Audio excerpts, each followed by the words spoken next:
The Alternative Dig Talk. Real issues, real talk.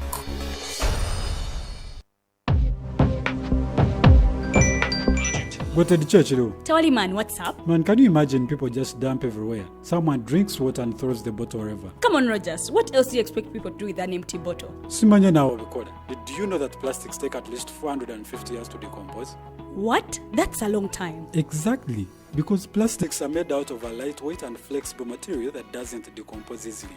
And plastics everywhere in the environment cause plastic pollution. What is plastic pollution now? It is the accumulation of plastic waste in the environment, like bottles, polythene bags, straws. All of these contribute to plastic pollution. I have been using them without knowing their effect. Yeah, a lot of people have. Plastics are a danger to the ecosystem, both on land and in water. So how can we overcome this problem? Is there something we can do?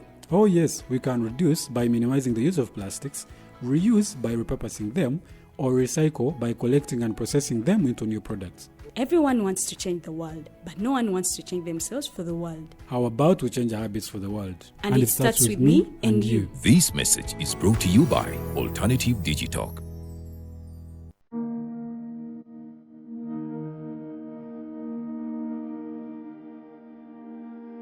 The Uganda National Museum, a place where unforgettable memories are created. Traditions are found and a connection to our pearl is reinforced. It is not only a testimony to the history of our nation, but also impacts knowledge of cultural and natural heritage to the present and future generations for their enjoyment. Through a variety of activities and exhibitions, we gather to discover our traditions and create new ones. The Uganda Museum is our country's cultural icon that makes it accessible for the next generations to come together as our story unfolds and represents the interplay of our country's past and present.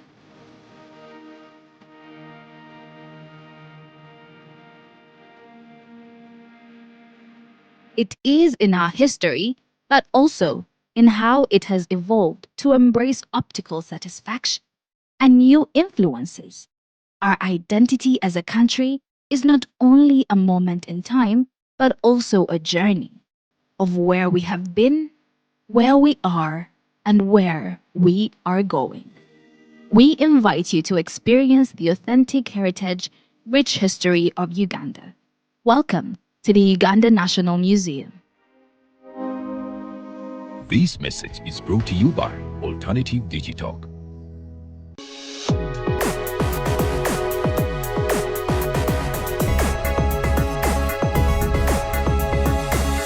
The Alternative Dig Talk.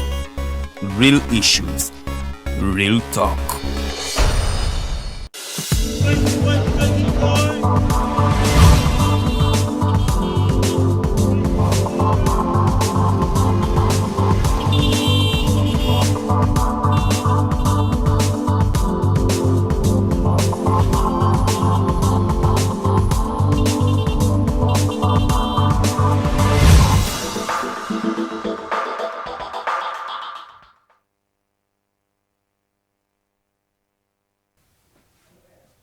Tukolikayo nnyo mu kuwummulamuko kakati akadde kano ne gattiddwako omugenyi wange olunaku lwa leero Mr. Norman Tumuhimbise.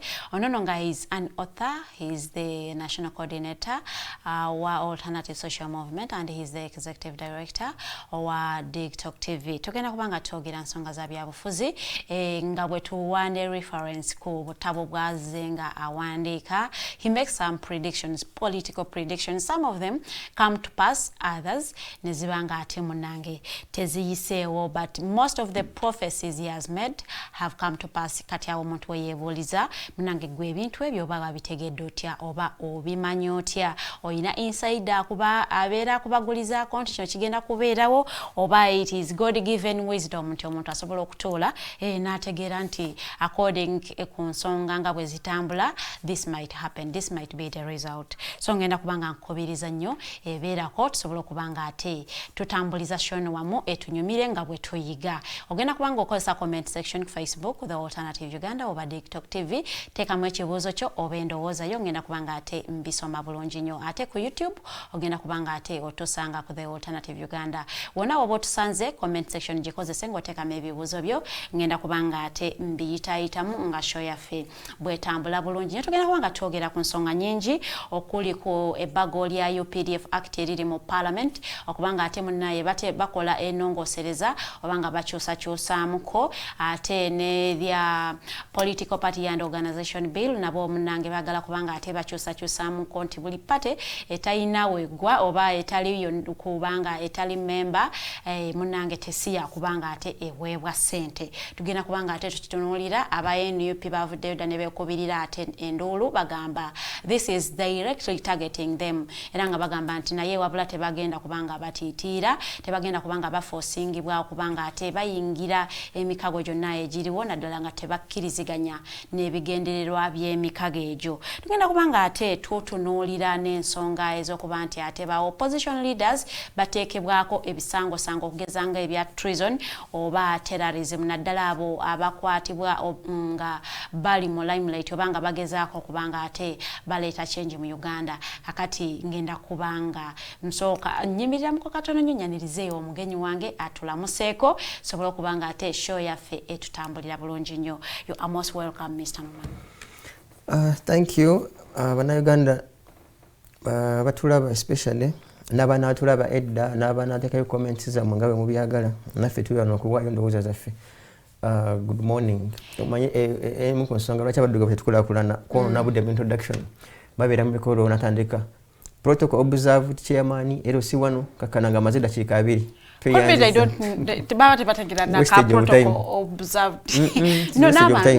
it is always good okubanga you take recognition. Gwotayogerako anyiiga kati gogamba bugambe mwenanga bwe muzembaniriza mwe bali tulaba ne kati ntandike ku bishop simanyanga archbishop ate papa kati awo ekitiibwa omwe agenda kunyiigira because abantu baba beetaaga okumanya nti waali ate n'ebitiibwa by'obyogedde bulungi nnyo yomu kwabira bazze ebintu obirabo kyanga bitambula mu ggwanga Uganda. Kati biringa mpale z'aba 7 mpanvu si mpanvu ate nyimpi si nyimpi naye tujja kugendera awo tubaweeko ku magezi agana bagasobose bana basobola okujjamu ebyamakulu babijjemu binagaana babireka. As the political atmosphere is in Uganda, kakati munange the political animals are ready, abamu beetegekera kalulu, abamu bagenze dda ku ground, kakati omuntu wano wagambira mbu kakati ababaka baffe bakatandika okubeera active, kakati wali mu 2022 wali oyagala gye akole kyakubeera gye batamukkiriza munange ate bamukwate. Ebyo nno eyo nno ndowooza yange ngenda kubanga nsookera ddala n'ensonga eri ku mimwa gy'abantu ey'okubanga ate ebbago lya UPDF oba etteeka lya UPDF oba UPDF Act Amendment Bill 20 katujite 2025 eri mu Parliament era nga ekomezebwawo mu Parliament olunaku lwaleero for its second reading. Era nga abaka ba Parliament olunaku lw'eggulo abali ku ludda oluvuganya gavumenti bavuddeyo ne bategeeza nti bagenda kubanga ate kuluno bafuluma Parliament bagenda kubanga basimbire ebbago line kuuli okulaba nti teriyisibwa. Njagala osooke otunuulire intention y'ababaka bano then otuwe history ya UPDF Act eno UPDF byonna nga bwe twetaaga okubanga ate tubimanya. Neyinza bannayuganda batulaba nawe Farid of course n'abegwanyiza obukulembeze n'abo bagala okubujjako. You see Baganda just I mean wise people when they use the word okusimbe kuli manye kuli olimanyi libera mu kisaawe ky'omupiira kugulu then oteka ino osoka musimbire kuli nagwa natayita naye wali osimbire kuli ng'olisimbira loole kubanga nga gwasimbye olivitizi ngati gwasimbye sina vitizi ng'olinga tukutuku mipiira esatu kati kyekiri mu kyekigenda okubeerawo leero kubanga so as long as you don't have enough numbers there is a big problem. Tosobola kuba kuli osimba naye osawo relevance okulaga bakulonda nti you are working era obadde wakiri kino kiri olifadde kigenda nino gamba ko kisimbire kuli oba kirimenya because you can put take yo kuli kirimenya kubanga bwe twagezako okusimba ekkuli mu amendment ya coffee bill sina coffee bill eno tewali muggo togikwatako bagikwatirako ddala ate n'amakulu ne bagamenya, so it is also like it, which is of course not a laughable matter. Naye bw'oba ng'osimba ekkuli lyekakasa kati waliwo bano abantu bemmanyi mu kitongole muno nga bwakusimbira ekkuli oba oliwulira era oba ogenda ozanya omupiira oteeka okumwegendereza kati nga mukose nga kusimbidde ekkuli libanga lyeryonga oliraba nga lyeryonga gumu naye ate ali bwakusimbira ekkuli teribaamu libanga mukonzikonzi kati naffe abaagala okusimba ekkuli tulyekamanye ng'akoza n'owebbu ati ekkuli lye tusimba tebaali siguukulule because first of all bwe kiba nga kya numbers we have to be very honest nti leero tuzenga bulijjo tujje kwogera mazima toyinawo ogenda kuyita if it's about lobbying right honorable Senyonyi yatulimbye because lobbying you can't lobby nti wa lobby ogenda ku lobbying leero then it is too late nti ya lobbyinze kulonga ate ekintu kya leero yes nti ayina bya lobbyinze aba NRM which of course we need naba independent bwebanga onayagala okusimba ekkuli ery'omuzinzi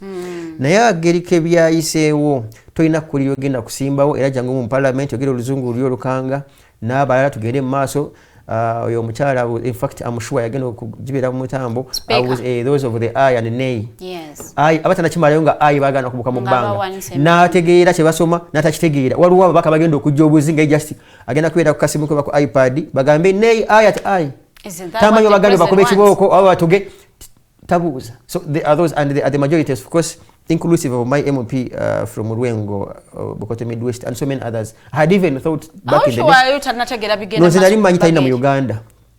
But just of late that I began okumula abala bakoko. Mwebale abaka nga zinali manyi bafulume gwanga. But leero bagenda kujjula. I can assure you egenda kujjula. So ekuli tuleka manye nti just kutegenda tuyamba to preparing ile in my view manye tugateeke nnyo mu mobilizing abana Uganda as we move along. So what did you expect about opposition MPs okubanga bakola specifically rope but no chengambye first of all singa olaba nalibene honorable Semujunga agamba akunga abantu babyekirambo bajje ku parliament or something. I think ebyo byandibadde birungi nnyo okukolebwa from day one nga kye bajje batandika okwanja bill yaletebwa mu parliament. Yes.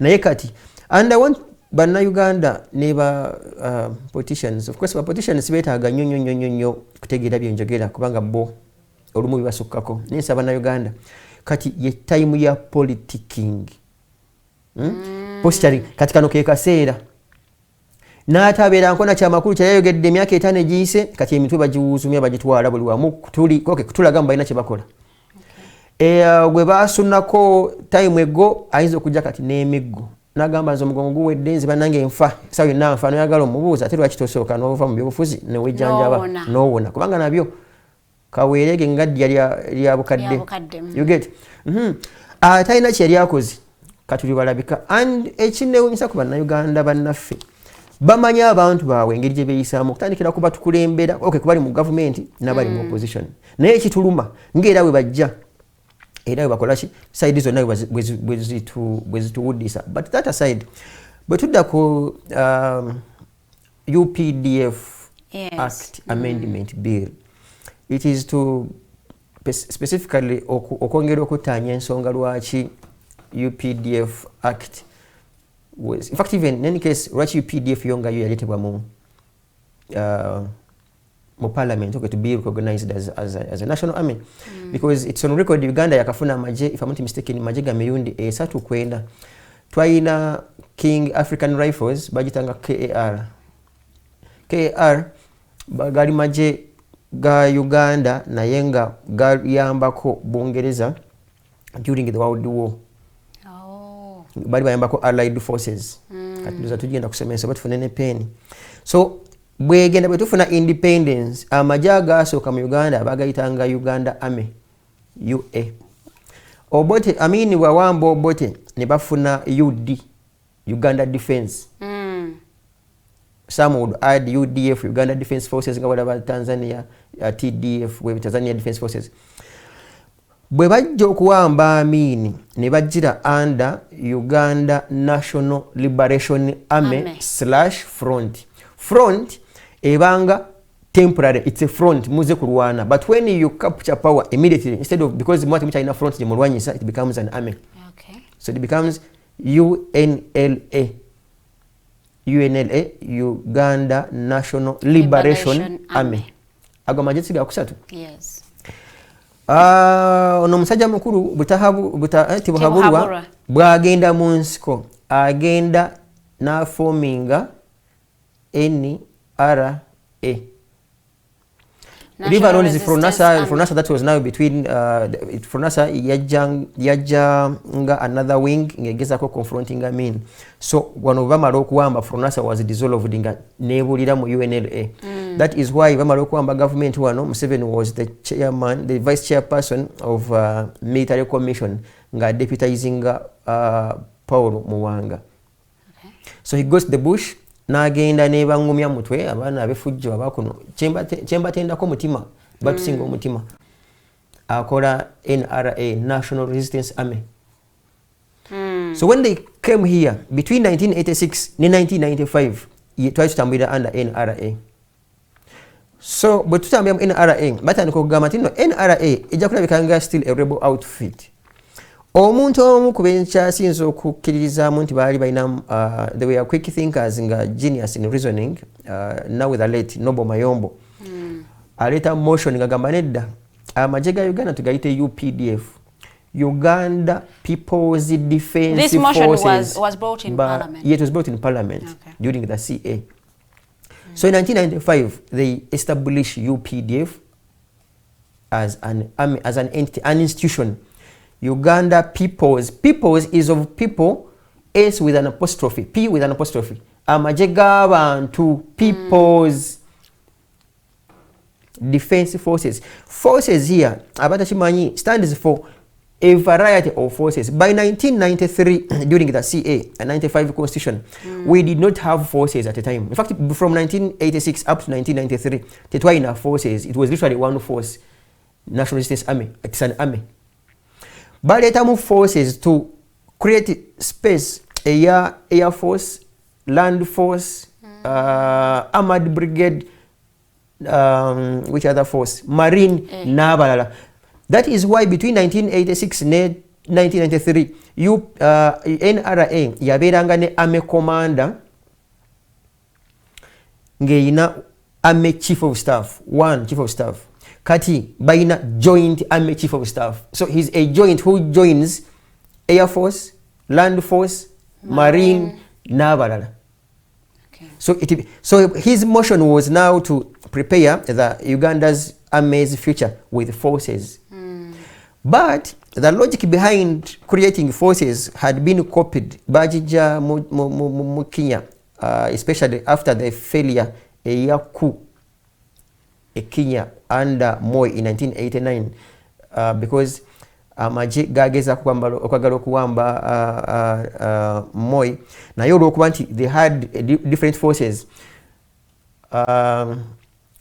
Kawawa, I think it was Major General Kawawa something, ne bawamba space ag'okutaka ne gagaana.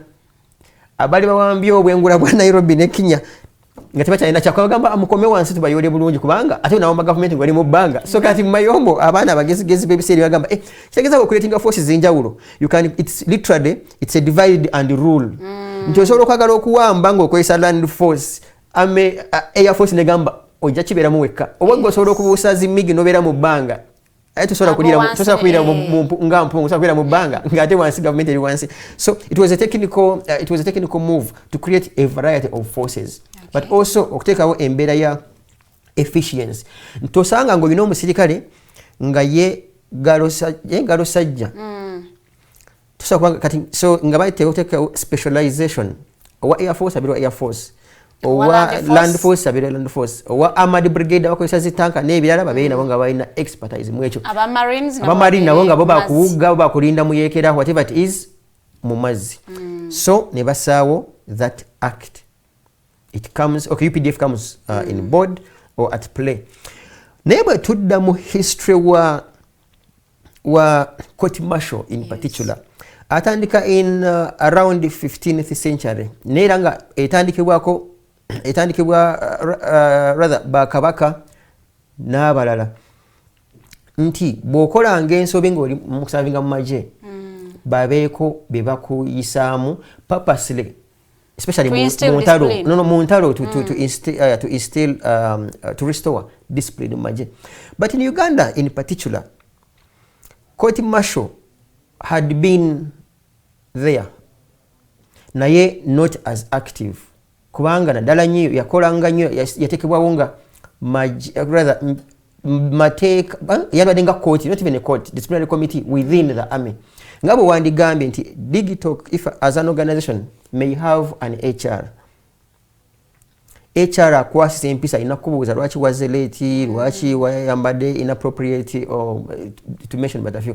Ne HR ono tasobola kuvaayo nakuvunaana misango government ina kuvunaana, government eyawamu enene. So while in the bush, for instance, so initial motive it is of the general disciplining people. Disciplining people. I will give you an example. No, banamagye. Okay. Of course, banamagye tebisolo. Okay, mubaita ba muntu nsolo mu movie. Mubaita ba muntu nsolo mu movie. So in NRA, court yanbadenga court martial yalimu.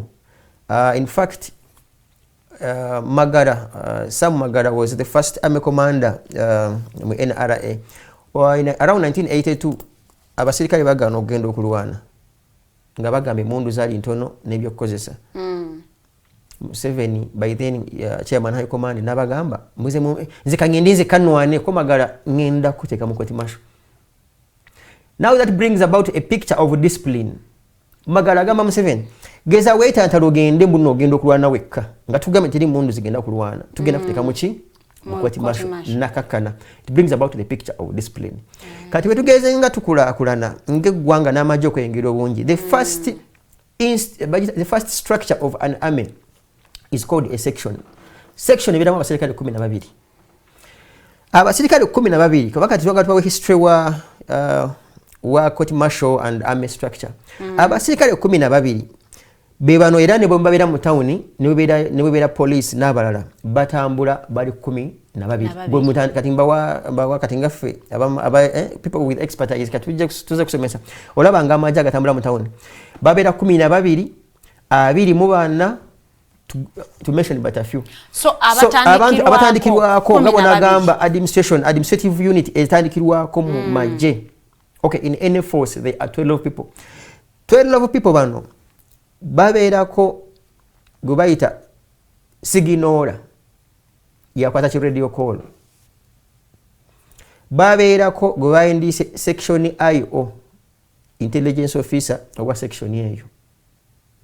So nno bakulemberwa kopolo buvi bubiri. Sebo nabeerako n'omuyimyoka yelanzi kopolo wakavikamu. Why am bring this here is to say nti eyo structure y'abantu 12 nga babeeranga batambula, the person with the highest rank is a corporal. Nesinga babeerawo omu ku bo aziza omusango oyo yabeera chairman wa court martial eyo. Yabeera disciplinarian wao batambudde nabo yagumusaliro bagukusinza oba nedda. Kati awo weebuuliza ku bantu bana batambule 12 waliwo omuntu alina expertise to provide justice. The answer is no. But because it was simply a disciplinary structure, njono yabakulira that's why mu magye owaranka in fact owaranka ategeera yeyo presumption to owaranka ategeera okusinga bala bwe nobango ina degrees nga 10 ninga olinga ye major nga gwoli lieutenant ninga go ina PhD, the presumption is on akusinga okutegeera. That is why oyabeera akulira unit eyo, for instance section y'abantu 12 kopolo singa babeerawo omu ku basirikale baabwe akoze ensobi amuvunaana. So when bobeerezamu ne structure zaabwe every army structure bwokwata zibeera sections 3 nga zivaamu unit 3 zibeeramu battalion 3 zivaamu division like that. Wotandikira mbo ina bagitanga UDC, unit disciplinary committee ya unit. Nova nakugamba baina battalion disciplinary committee and then division disciplinary committee. And from there you come to the general court martial, and from the general court martial you come to the general court martial court of appeal. The point here kitugeza kuyimira bana Uganda nti babireeta purely discipline bannamagye abali eyo naye mu byonna kituba tulina okukkaanyako of course in reference to the Supreme Court ruling ene yakagwa nti mu mateeka bw'obaleeta any issue bazita issues in the law nti wateekwa kubeerawo ekibuuzo whether or not era ebibuuzo ebyali byanukulwa mu Supreme Court nga baziguluka through ba lawyers be nga babuuza byali bibiri. Is the General Court Martial constitutional? Nibachiwa balamuzi panel. That's whether or not. So the justices in Supreme Court Constitutional Court we are asking, Supreme Court rather, we are asking, is it whether General Court Martial is constitutional or not? Does it have jurisdiction or not? Is it constitutional or not? Literally bagenda okwansalinga abamu abasinga obungi nga bagamba it was a no. And they even went ahead babawanechi advice n'ensonga zaabwe ne bukyayi bandekisuubidde batya nti nga bwe nkugambye nti human resource tayinza kukwata in fact ne bwabanga obbye alina kukwata kutwalira police talina buvunaanyizibwa very good ng'era bw'olaba nti under the very UPDF mulimu military police gye tunaliko kwano ne mbanyonyola na history waayo nti military police is the police to is the section oba group yaba namagye abalina okukubirira oba kubeera ba prefect b'amagye ne kati wano babeera mu Kampala nga bakuba abantu emiggo nenga literally tebalina kubeera mu barracks to police the military. It's the military police. But they end up being in the civilian police now. Okay. So babateekawo to manage discipline within the very army. Olw'okuba nti amagye gayina, for instance, mbadde ngamba ku discipline y'amagye bw'ojja late kubanga ndabanga when I was a kid in barracks bw'ojja late okuziza ebirevu tosalutinze mukamaawo those things batuula ne bakola ki naye olw'okwagala okwongeramu nnyo entiisa ey'amaanyi mu magye mu bannaabwe nti olw'okuba abantu bakwata ebyokulwanyisa kwe kutandikanga okusaliranga abantu emisango abeeyisa obubi nga bavudde ku mulamwa gw'amagye bwe galina okweyisa katugeze barepinze batemudde robbery n'ebirala kwe kubateekako eryanyi in fact ng'era bamanyi n'okutemula like n'okugukusalira nakuteeka kalabba okwongera okusaamu entiisa which in any case from day one was tebakirowoozaako nnyo nti bano ng'oggyeko okwesulamu akamba yaaya tebabitegeera because omuntu alina okutuula mu kkooti akusalira omusango gw'okufa ate okubanga yasoma amateeka ng'ali ku level ya mulamuzi wa high court naye division court marshals zino zisalidde abantu bangi okufa zisalidde abantu bangi emyaka 2 emyaka 3 bwe gityo around I think late 90s waliwo aba UPDF abatta father mu Karamoja hearing yatwala ndoza nga week ne babasalira ne babateeka wali bafuna ebiti ebinene ne babika obukookolo ku maaso ne babatta era ensi nevayo negamba Museveni agamba bice twatagana ku magye mukindekere naye titwamanya nti twali tugezaako kusiga nsigombi because omuntu okumusalira wate kukubeerawo nga for sure naye kenyini yadde nga bagenda omutuganga yeekuba mutima nga gamba siina kyebampayiriza because either newozezaako nina amawuliriza omusango wakoze eki so bwekwata koti martial nga bweri that is why in law even in law school ntera ogamba abantu abalala nti tusoma in law school ofuna aba lawyers bamirundi ng'ebiri-esatu abafuluma ofuna abeera ku bench side y'abalamuzi ofuna ababeera ku prosecution n'ofuna ne abali kubba abawolereza atugeza wakoze emisango bw'olaba kooti ya General Court Martial with its structure ojeba nti bench yabadde nga bench eriko abalamuzi eriko chairman baabo we yadde okuyita obuyisi ku veranda ya law school just as in okuyitako bino olingiza mu lecture room ya law free man talingizanga nako teyasoma mateeka ng'agasangawa so that creates vacuum nti abantu abandi badde ku bench because bench si ya buli omu y'abantu abalina obukugu in matters of law nti bakuyambako kujja okutaawulula abali kubba ne prosecution kati wewebuuza baabuwono omusajja wattu kyova olaba mu butamanya bwabwe obw'ensonga zino judge advocate Yes.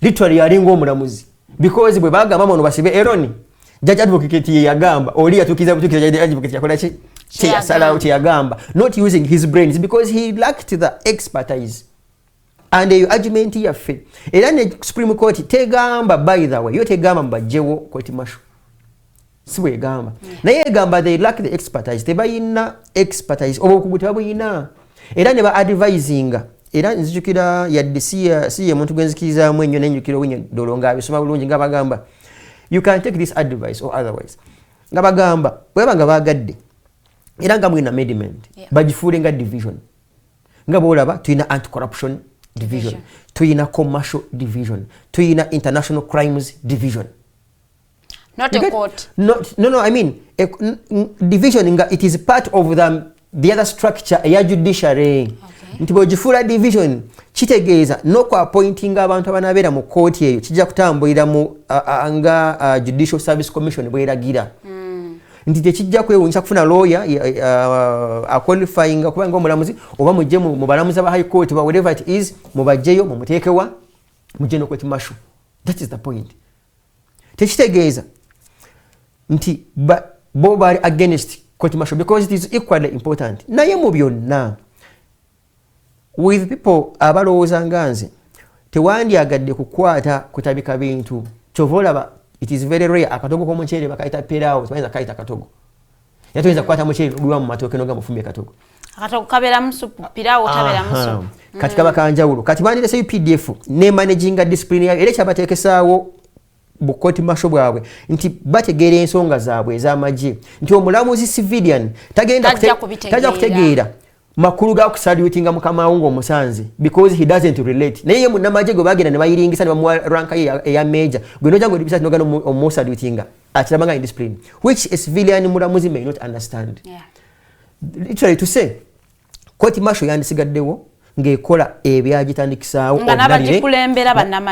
nga bakola byabwe because at the end you see bobeerezamu ne amendment bill eno nga bweri owanga agamba mbu UPDF it is an alien institution kivanga mu bbanga ne weerabira mbu bodda ku the name it's Uganda peoples so UPDF is not here to serve UPDF it is here to serve Uganda people. Therefore, it should be subjected to the main law, to the mother law, the Constitution of the Republic of Uganda. Yes. Nekitegeeza ki nti bo wandi badese ne ba trying obusango bwabwe wa discipline ono uniform yambadde gubyete yagigolodde obayina okukola naye wa UPDF singa abasse muntu ate kyandibadde kirungi mulete mu kooti ya bulijjo because wali expertise nanti wali expertise emisango gw'okutta owa UPDF ngasse abatakoseza UPDF abakoseza Uganda as a country abakoseza UPDF naye ate wa UPDF katonyo wa UPDF bwatayambala uniform nakwata madowa waggulu wansi na sawo ceremonial nga akubye double color ate akoseza UPDF abatakoseza Uganda yenjawulo eriwo because nkugambye the history of court martials was to discipline nanti yensonga lwaki kooti ensukulumu yagamba nti twagala bagiwe jurisdiction esobola okubanga etryinga abantu baayo mu mateeka nti katugambe nti eno komiti y'abantu omusanvu ebeera etuulako chairman babeere balamuzi ku bench nga basoma amateeka ne bagakuguka kankuzeeyo tukitegedde nze nkugambye personally njagala UPDF ebeere under the mother law bajirekere bugu ne bajirekera bana batabitegeera naye nga bamanaginga wakati tekyetagisa free man kuba na degree mu LLB kutegeera mbuno ono omusirikale akuziza ekirevu tekyetagisa you get tekyetagisa free man kubanga ina LLB okutegeera nti ono omusirikale ayambadde engatto nga sinkube yaddagala because obwo bwe bwabeera nga buli mu court martial kutereeza nga bwe nakugambye nti court martial literally yambadde nga bwolaba HR human resource kalabalaba w'ebitambulamu organization so be bandi badde bakalabalaba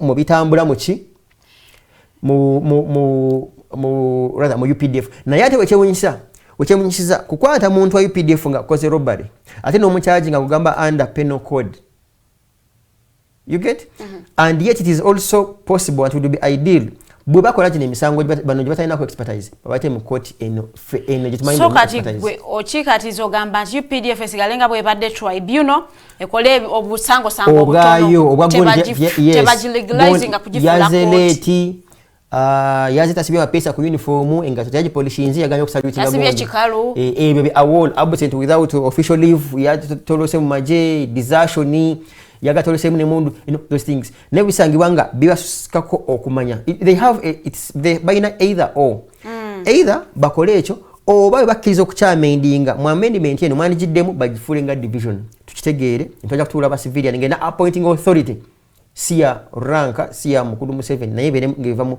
Judicial Service Commission. That's the bottom line.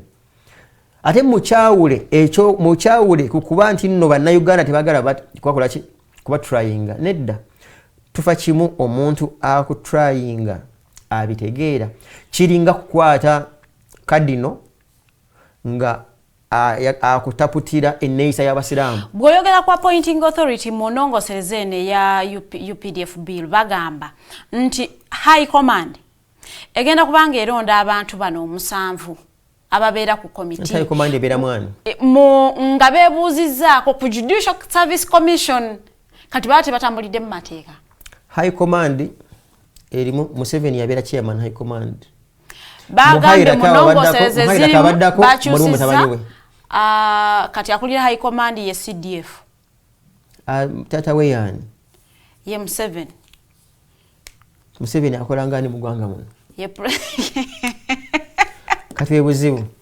So but by and large I still take an opinion into UPDF yansigadde nga ekola obwayo buli obusango bwayo abantu bateeke eno because tumanyi kide kikunyisa mu nsi muno kugamba UPDF etwayinga civilian ninga atera waliwo emisango ba civilian gye bakoze ningera almost tena njawulo wakati gwe wewunya lwaki jamiri muko tali mu koti masho.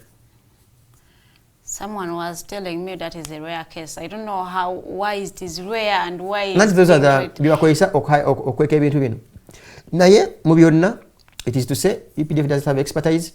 If you are lacking ngori wa senior 4 you can find yourself ngori major general kubanga era jibali ba major general nga ba senior 4 senior 3 jibali. So it is not about kati awo bobanga ofunye omukisa nga bakuwanga ofuka chemano koti masho. That is why when we are even studying back in the day I remember there are some officers who would come and batulaga badge emblem ya UPDF. Bwojetegereza emblem ya UPDF munda wansi wana wasooka waliwo ekitabo ekiddako waggulu waliwo nkumbi ekiddako waggulu kuliko mundu. So they would ask what's the logic behind that. Kwa musirikali omu n'atinye n'atagamba back in the day when I was still in army school nti amagye osooka n'osoma n'ofuka drop out bigakulema ebitabo ebikulema n'ogezaako enkumbi bwekulema last resort kwata mundu. That is why the UPDF up to now, I think up to now, it's UPDF and prisoners about recruiting abana abasenior 4. Okay. So, soma, bikuleme. So, boyingira bakutwalanga yalemereddwa. Very good. Failure. It is your last resort. It used to be. Okay. It used to be. Era, embule muweri yao. So, teri yo passion, imbuza njaka kubera munamagye. Very rare, kutawiranga, chinechane nsi ya chirimeo, bachigende Magye. So, locally, abantu batwalanga banamagye, inti bobambi.